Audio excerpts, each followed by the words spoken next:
People make time for everything and everyone else in their life, but they never make time for themselves.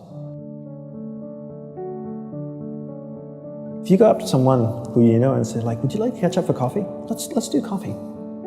They're like, oh, I can't this week, but I can next week. How about Thursday, 7 p.m.? Perfect.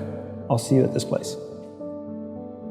When was the last time someone is willing to take time out of their life to spend time with themselves? So if I wanted to get to know you, and we've had one dinner and we had a great conversation, we're spending time here.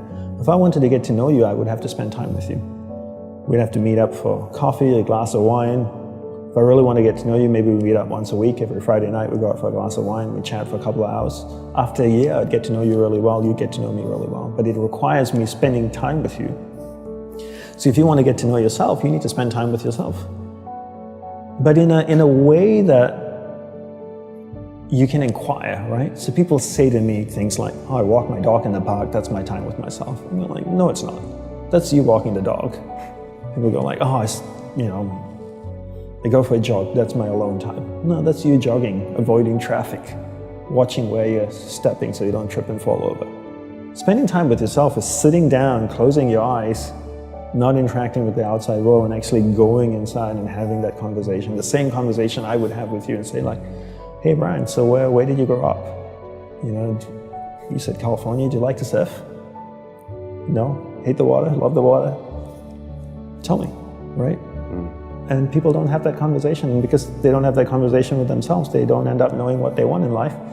Because they don't know what they want in life, they can't focus that finite amount of energy, and then they don't live a lifestyle that brings them happiness, and most people end up being unhappy. A couple of things I would say. One is simplify your life. Everybody's so busy. Everybody's got a lot of things to do. We don't actually have a lot of things to do. Right, we like being distracted because then we don't have to think about ourselves. And we don't have priorities in life. Most people don't have clear priorities in life. You know, for me, my goal is to simplify my life, simplify the number of people in my life, and simplify the number of things in my life. We only have a finite amount of energy each day, right? But every year, we have more people in our lives. Is that a fair statement? More Facebook friends, you have more people you're connected with, but your energy stays the same. So that's not a proportionate growth. If your energy is increasing every year proportionately with the number of things and people in your life, then we don't have to talk about this. But your energy level is the same. But the amount of people and things in your life are growing almost exponentially.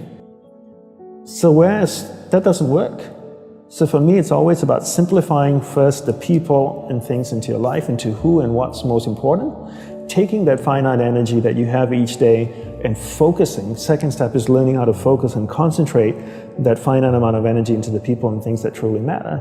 Now you start to create a lifestyle that you actually love because you're invested into people and things that matter.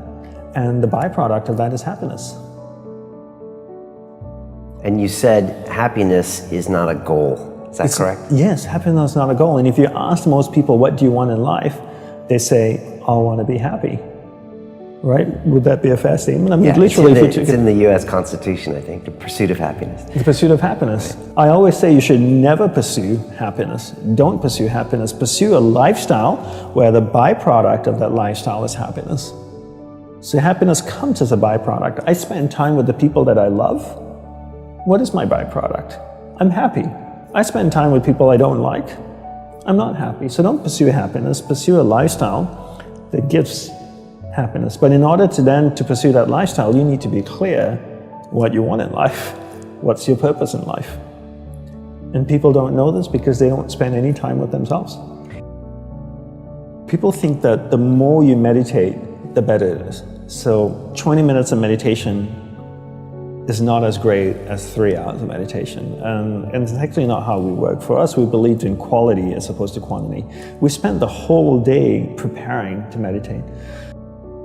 What comes before meditation? Concentration. Concentration comes before meditation. So you need to learn how to concentrate in order to meditate. And we believe that you can't meditate if you can't concentrate.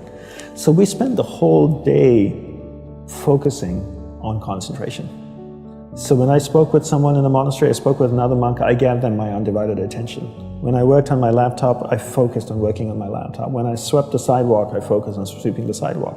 So throughout the day, I'm practicing concentration. Now when I go to sit down to meditate, I'm really focused, and I can have a dynamic meditation session. And I always use the simple analogy of, take Usain Bolt, for example, the sprinter, right?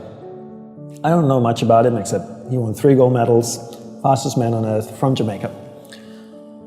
I can make an assumption, and tell me if I'm wrong, that his whole day is structured. That he eats the right kinds of food and drinks the right amount of water. He goes to the gym. If you look at the boy, he's ripped, right?